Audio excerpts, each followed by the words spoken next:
السلام عليكم متابعي قناة نيل دوتري. إذا إخواني، كما هو عنوان هذا المقطع: هل الملك انتصر لأشرف حكيمي أو إلى سعد المجرد؟ هل تدخل في هذه القضية؟ هل يعني الحسن الثالث أو مكرون أو يعني تداولوا هذه القضية فيما بينهم؟ هل كانت هناك تدخلات؟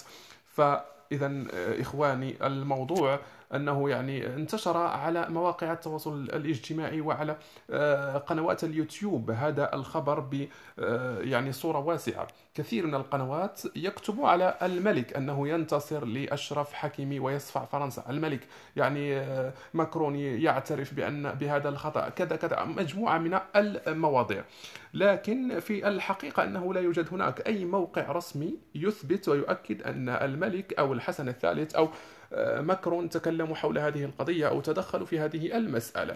لكن هناك احتمالية أن يتدخل الملك في مثل هذه القضية، خصوصا مسألة أشرف حكيمي، لأنه متهم تهمة يعني غير ثابتة. وحتى الفتاة التي وجهت له تلك التهمة بالاغتصاب لم ترد يعني تقديم شكوى واضحة وشكوى كاملة وشكوى يعني ثابتة حتى تؤكد للقضاء الفرنسي أنها فعلا قضية صحيحة.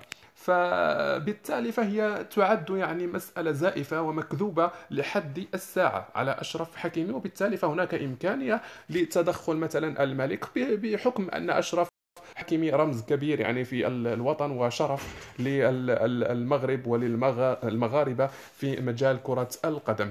فهذه احتمالية واردة، لكن حدوثها قد يحصل وقد لا يحدث. بالنسبة للمقاطع والفيديو التي انتشرت فهي كلها مكذوبة، يعني لا يوجد لحد الساعة تدخل للملك حول هذه المسألة. لكن كما قلت هي يعني واردة الحدوث. بالنسبة لموضوع سعد المجرد فأنا أعتقد أنه لا مجال لتدخل لا الملك ولا للحسن الثاني ولا ل يعني أي شخص كان، فلا مجال، لأن المسألة ثبتت في حقه، يعني أنه مسألة العنف، ويعني قيل أنه كان تحت تأثير المخدر، فحصل ما حصل من مجموعة من القضايا التي نسبت إليه وثبتت في حقه. وبالتالي فحتى لا يمكن يعني لا تدخل الملك حول مثل هذه القضايا، ويعني أن يقوم مثلا بطلب شيء حول هذا الموضوع، لأن القانون الفرنسي لا يمكن تغييره يعني بأي وجه من الوجوه.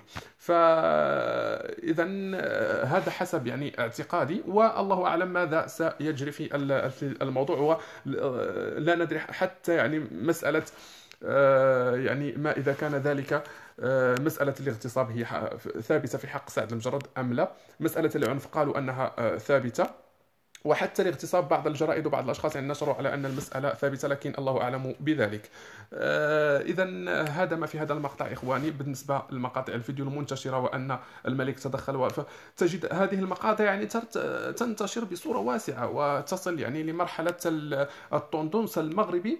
عندما تدخل يعني إلى اليوتيوب تجدها هي الأولى في الصفحات الأولى، وعندما تدخل المقطع تجد أن أحد الأشخاص يتكلم ويقول لك بأن الملك يعني تدخل في قضية أشرف، وهي مجرد ادعاءات كاذبة وأخبار زائفة. أما الموضوع الصحيح فلا وجود يعني لأي شيء لحدود الساعة. إذا إخواني، هذا ما في هذا المقطع. تحياتي لكم، ألقاكم في مقاطع فيديو أخرى إن شاء الله، ودمتم في أمان الله وحفظه.